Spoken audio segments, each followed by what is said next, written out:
Assalamualaikum warahmatullah.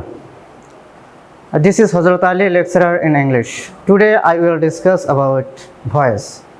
আমি last ক্লাসে ভয়েসের অ্যাসার্টিভ সেন্টেন্সের ভয়েস নিয়ে আলোচনা করছিলাম, আর আজকের আলোচনা করব ইম্পারেটিভ সেন্টেন্সের ভয়েস নিয়ে। এখন ইম্পারেটিভ সেন্টেন্স কাকে বলে সেটা আমরা একটু জেনে দেখি। ইম্পারেটিভ সেন্টেন্স হচ্ছে সেই সব সেন্টেন্স যে সেন্টেন্সের দ্বারা সাবজেক্টের আদেশ, উপদেশ, অনুরোধ ইত্যাদি বোঝানো হয়।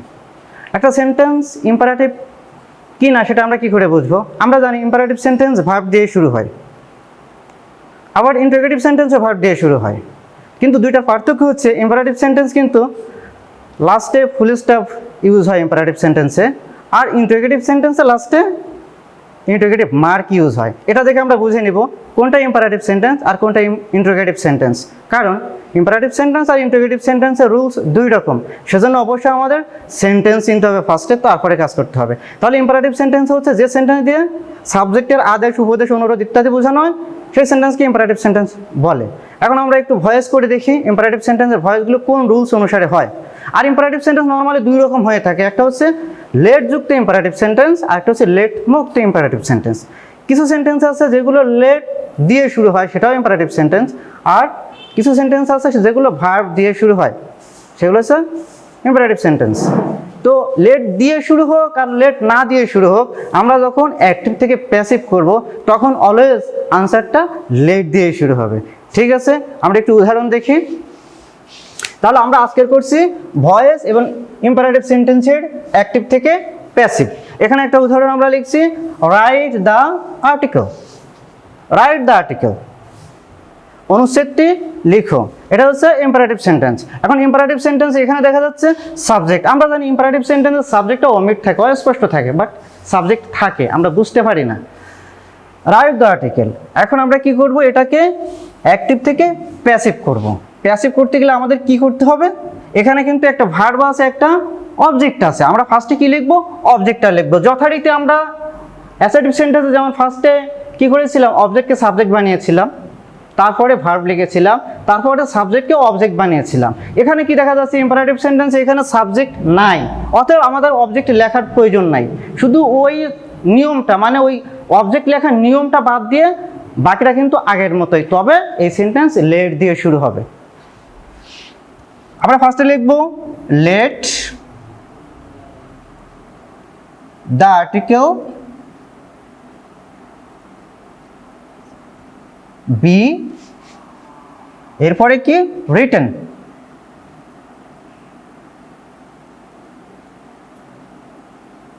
তাহলে আমরা কি করলাম, ফার্স্টে আমরা লেট নিয়ে আসলাম, তারপরে কি করলাম, আমরা একটা অবজেক্টকে সাবজেক্ট করলাম। তারপরে ইম্পারেটিভ সেন্টেন্সে অলওয়েজ যে অতিরিক্ত ভার্বটা ইউজ হবে এটা অবশ্যই বি। একটাই ভার্ব আমরা ইউজ করি, আমরা জানি অ্যাক্টিভ থেকে প্যাসিভ করতে গেলে অতিরিক্ত একটা ভার্ব নিয়ে আসতে হয়, আর ইম্পারেটিভ সেন্টেন্সের ক্ষেত্রে সুবিধা হচ্ছে একটাই ভার্ব আসে, অলওয়েজ বি ভার্বটাই অতিরিক্ত ভার্ব হিসেবে ইউজ হয়, সেটা আমাদেরকে মনে রাখতে হবে। তো late the article be written, এরপরে বাই দিয়ে অংশ নাই, কারণ কি এখানে তো সাবজেক্ট ছিল না, ইম্পারেটিভ সেন্টেন্সে সাবজেক্ট থাকে না নর্মালি। তো এটা হচ্ছে ভার্ব দিয়ে শুরু, যেসব ইম্পারেটিভ সেন্টেন্স মূল ভার্ব দিয়ে শুরু, সেক্ষেত্রে আমরা এভাবেই করি। আমরা ফার্স্টে অবজেক্টকে সাবজেক্ট করব, তারপরে আমরা কি করব, আমরা বি আনবো। ফার্স্টে কি করব, আমরা লেট দিয়ে শুরু করব, তারপরে অবজেক্টকে সাবজেক্ট করব, তারপরে বি আনবো, তারপরে মূল ভার্বের থার্ড ফর্ম আমরা ইউজ করব। প্যাসিভ করতে অলওয়েজ মূল ভার্বের থার্ড ফর্ম ইউজ হয়। পরবর্তীতে আমরা দেখতেছি ডু নট। ডু নট দিয়ে শুরু যেসব ইম্পারেটিভ সেন্টেন্স, সেগুলো আমরা কিভাবে করব, তাই না? তাহলে ডু নট দিয়ে শুরু হইলে আমরা ওই সেম স্টাইলেই করব। কিভাবে করব, আমরা ফার্স্টে লেট লিখব, প্যাসিভ করতে আমরা লেট, এরপরে কি লিখব, লেট, এই দুটা বাদ দিয়ে দিলাম, লেট নট, তারপরে the article,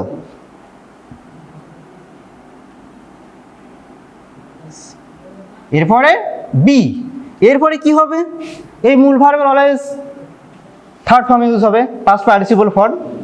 let not the article be written.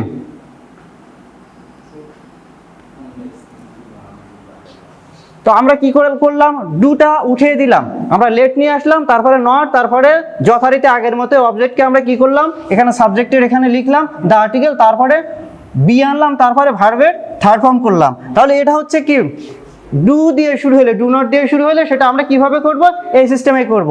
পরবর্তীতে আমরা আসি, যদি কোনো একটা সেন্টেন্স ইম্পারেটিভ সেন্টেন্স লেট দিয়ে শুরু হয়, সেক্ষেত্রে আমরা কি করবো, আমরা কি লেটটাকে বাদ দিয়ে দিব?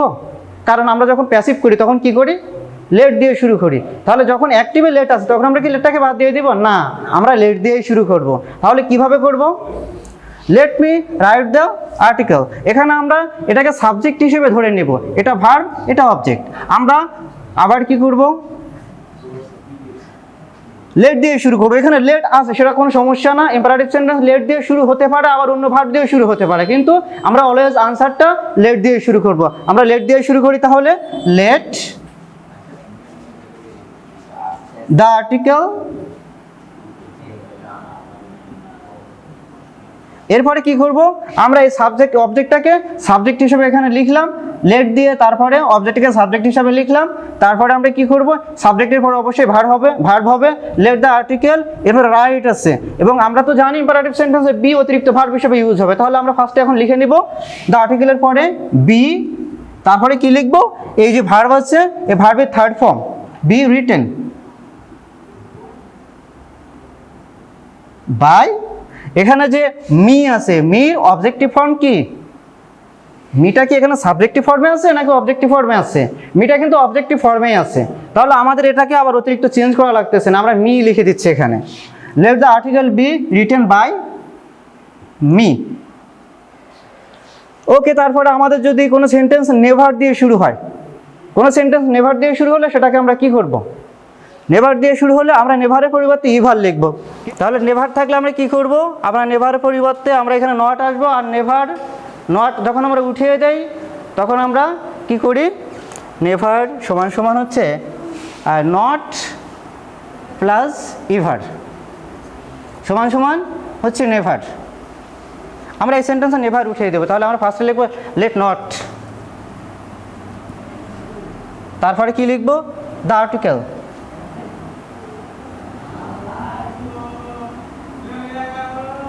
ইভার বি রিটেন।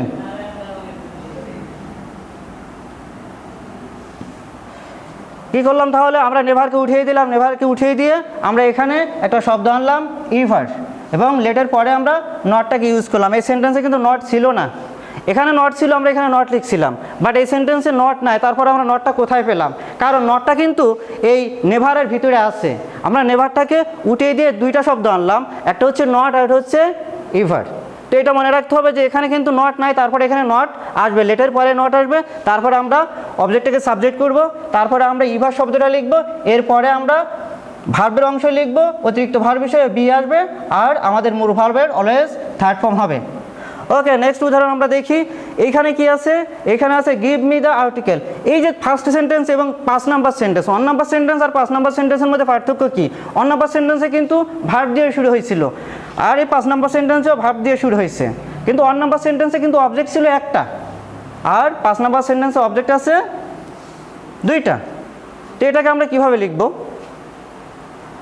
আমরা ফার্স্টে আনসার লিখব লেট, এরপরে আমরা অবজেক্টকে সাবজেক্ট হিসেবে লিখব লেট দ্য আর্টিকেল,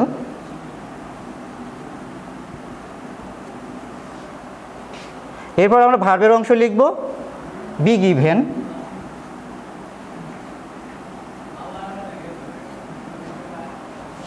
এরপরে কি লিখব, টু মি,